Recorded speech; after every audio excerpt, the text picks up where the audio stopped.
I want to bring in Chris Brown, president of the Brady campaign, which is urging the Senate to pass that bipartisan gun violence framework.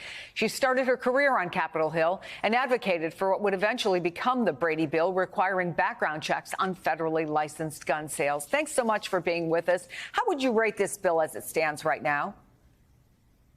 I would rate it for our movement as an A+. And in terms of the details that actually acknowledge that firearms and gun safety are a part of reducing firearm injury and death in this country, also as an A+. A journey of a long way starts with a single step, and this is more than a single step. It's fairly comprehensive. It covers a number of different issues that contribute to gun violence in this country. And I think if you look at the assortment of senators on the Republican side and the Democratic side, what you find interesting here is among the 10 Republican senators, 8 of them have A or A+ ratings from the National Rifle Association. The assortment of Democrats have F and 1 D, and that's Joe Manchin.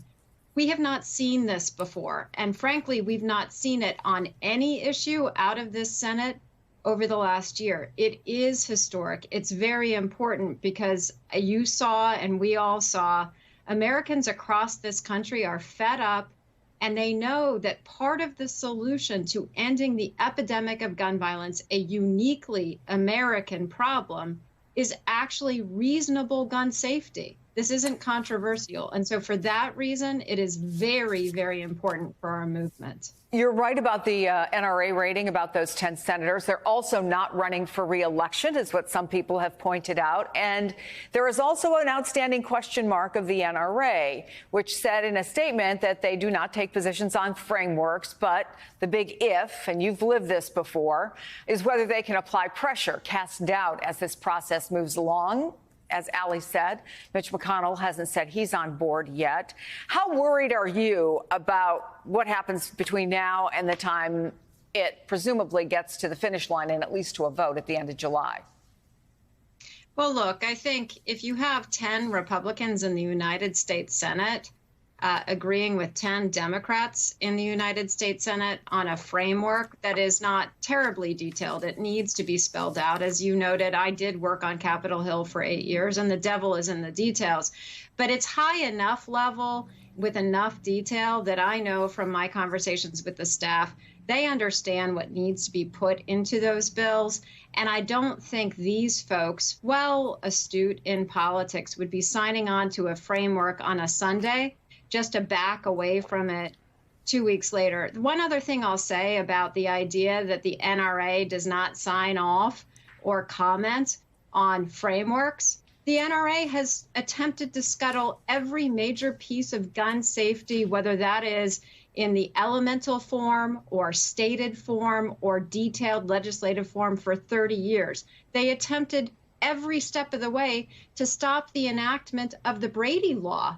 That's our background check system. So it says a lot that they're trying to revise history and say they don't comment on things like this. Of course they do.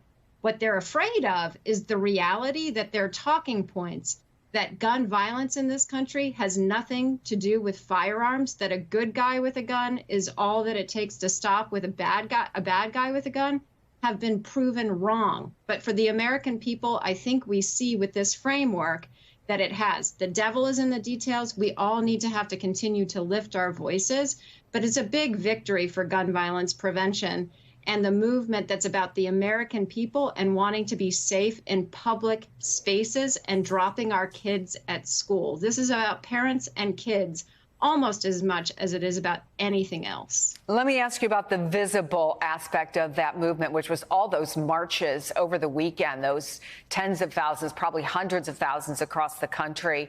And you see the commitment from those Americans and the bill, assuming it passes.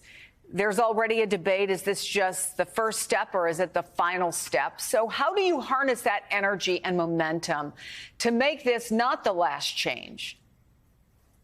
Well, Brady has been around for a long time. Jim and Sarah Brady were Republicans. They were gun owners. They achieved the impossible. It took 6 years and 7 votes. What I'm heartened about, honestly, is that we now have a movement. That rally this weekend was March for Our Lives. They were formed after 2018. These are kids. These are young people traumatized by gun violence who have said enough. There's no question in the minds of anyone at the helm of this movement or any of all of the folks at Brady and the other groups. This is the beginning. This is the beginning of much more needed change. And by the way, we've accomplished that in state after state after state. The reason we have extreme risk laws, for example, and their support in this package is because 19 states and Republican governors have signed those into law. We're making progress. It's the beginning. It's not the end. Chris Brown, thank you so much for taking the time to talk to us today. We appreciate it.